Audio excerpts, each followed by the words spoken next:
ഒമാനിൽ വീണ്ടും കപ്പലിന് നേരെ ആക്രമണം. ഷിനാസ് തീരത്തോട് ചേർന്നാണ് കപ്പലിന് നേരെ ആക്രമണം ഉണ്ടായത്. MT ജൽവീർ എന്ന കപ്പലാണ് ആക്രമിക്കപ്പെട്ടത്. 20 ഇന്ത്യൻ നാവികരെങ്കിലും കപ്പലിലുണ്ടെന്നാണ് സൂചന. നേരത്തെ ഒമാൻ തീരത്തിൽ കപ്പലിന് നേരെ ഉണ്ടായ ആക്രമണത്തിൽ 3 ഇന്ത്യക്കാർക്ക് ജീവൻ നഷ്ടമായിരുന്നു. അവരുടെ മൃതദേഹവും കണ്ടെത്തിയിട്ടുണ്ട്. അതിനിടെ ഇറാൻ ഹോർമുസ് പൂർണ്ണമായും അടച്ചിട്ടുമുണ്ട്. VR കാർത്തിക് ചേരുന്നു. കാർത്തിക്, എന്താണ് സാഹചര്യം? ഇന്ത്യക്കാരുടെ അവസ്ഥ സംബന്ധിച്ച് എന്തെങ്കിലും സൂചനകളുണ്ടോ?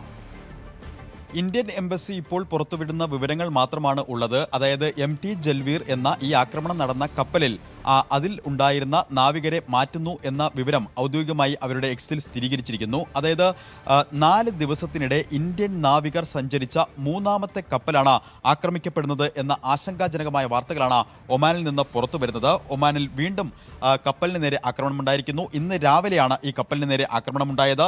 MT ജൽവീർ എന്ന കപ്പലിന് നേരെയാണ് ആക്രമണം ഉണ്ടായിരിക്കുന്നത്. ഷിനാസ് തീരത്തോട് ചേർന്നാണ് ഈ കപ്പലിന് നേരെ ആക്രമണം ഉണ്ടായിരിക്കുന്നത് എന്ന് ഈ ഘട്ടത്തിൽ സ്ഥിരീകരിക്കുന്നു. 20 ഇന്ത്യക്കാരെങ്കിലും ഈ കപ്പലിൽ ഉണ്ട് എന്നാണ് പുറത്തു വരുന്ന വിവരങ്ങൾ. ഇക്കാര്യം ഇന്ത്യൻ എംബസിയുടെ ഔദ്യോഗിക സ്ഥിരീകരണം ഇക്കാര്യത്തിൽ വേണ്ടതുണ്ട്. എങ്കിലും ഇന്ത്യക്കാർ ഇതിലുണ്ട് എന്ന് സ്ഥിരീകരിച്ചിരിക്കുന്നു.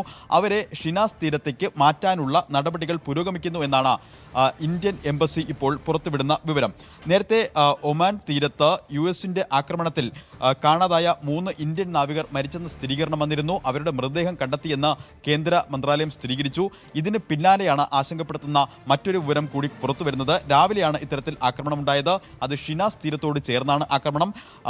ഈ MT ജൽവീർ എന്ന എണ്ണക്കപ്പലിൻ്റെ ഇഞ്ചിനിലാണ് ഈ സ്ഫോടനം ഉണ്ടായത് എന്നാണ്, ആക്രമണം ഉണ്ടായത് എന്നാണ് പുറത്തു വരുന്ന വിവരങ്ങൾ. നമുക്ക് ആ ദൃശ്യങ്ങളിൽ കാണാം. അകലെയായി നിൽക്കുന്ന ആ കപ്പലിൽ നിന്ന് പുകപടലങ്ങൾ ഉയർന്ന ഒരു കാഴ്ച. അതായത് ആശങ്കാജനകമായ സാഹചര്യം നിലവിൽ ഉണ്ട്.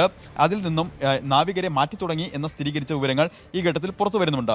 കഴിഞ്ഞ ദിവസം പലാവു പതാക ഏന്തിയ സെറ്റബെല്ലോ എന്ന കപ്പലിന് നേരെയായിരുന്നു ആക്രമണം ഉണ്ടായത്. അതിൽ ഈ 24 ഇന്ത്യൻ പൗരന്മാരും 4 വിദേശ പൗരന്മാരും ഉൾപ്പെടെ 28 ജീവനക്കാരാണ് ഉണ്ടായിരുന്നത്. ഇതിൽ 21 പേരെ രക്ഷപ്പെടുത്തി. എന്തായാലും എണ്ണക്കപ്പലുകൾക്ക് നേരെ US സെൻട്രൽ കമാൻഡ് നടത്തുന്ന ആക്രമണങ്ങൾ തുടരുകയാണ്. ഏറ്റവും ഒടുവിൽ പുറത്തു വരുന്ന ആക്രമണം അത് MT ജൽവീർ എന്ന കപ്പലിന് നേരെയാണ്. സ്ഥിരീകരിക്കാൻ കഴിയുന്ന വിവരങ്ങൾ ഏത് ഭാഗത്തു നിന്നാണ് ആക്രമണം ഉണ്ടായത് എന്ന് സ്ഥിരീകരിക്കാവുന്ന വിവരങ്ങൾ ഇപ്പോൾ ഇല്ല. അതായത് ഇറാനാണോ US ആണോ ഈ കപ്പലിനെ ആക്രമിച്ചത് എന്നത് സംബന്ധിച്ച വിവരങ്ങൾ വരും മണിക്കൂറുകളിൽ മാത്രമേ ലഭ്യമാകുകയുള്ളൂ. എന്തായാലും പശ്ചിമേഷ്യൻ സംഘർഷം രൂക്ഷമാകുമ്പോൾ ഒമാൻ തീരത്ത് നിന്നും ആശങ്കപ്പെടുത്തുന്ന വിവരങ്ങളാണ് ഈ ഘട്ടത്തിലും പുറത്തു വരുന്നത്.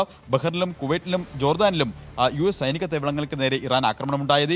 അതിന് പിന്നാലെ ഹോർമുസ് പൂർണ്ണമായും അടച്ചു എന്ന് ഇറാൻ അവകാശപ്പെടുന്നു. എന്നാൽ അടച്ചിട്ടില്ലെന്നും ഇപ്പോഴും കപ്പലുകൾ സഞ്ചരിക്കുന്നുണ്ട് എന്നുമാണ് അമേരിക്ക അവകാശപ്പെടുന്നത്. 4 ദിവസത്തിനിടെ 3ാമത്തെ കപ്പലാണ് ഇത്തരത്തിൽ ആക്രമിക്കപ്പെടുന്നത്. അതും ഇന്ത്യൻ നാവികർ സഞ്ചരിച്ച കപ്പൽ. ജൂൺ 8-ന് MT മാരിവിക്സ്, ജൂൺ 9-ന് സെറ്റബെല്ലോ. ഇപ്പോൾ ഇതാ ഏറ്റവും പുറത്തു വരുന്ന പുതിയ വിവരങ്ങൾ അനുസരിച്ച് ഇന്ന് രാവിലെ ഒമാൻ തീരത്ത് ഷിനാസ് തുറമുഖത്തോട് ചേർന്ന MT ജൽവീർ എന്ന കപ്പലും ആക്രമിക്കപ്പെട്ടിരിക്കുന്നു. അതിൽ 20 ഇന്ത്യൻ നാവികർ ഉണ്ട് എന്ന വിവരങ്ങൾ പുറത്തുവരുന്നു.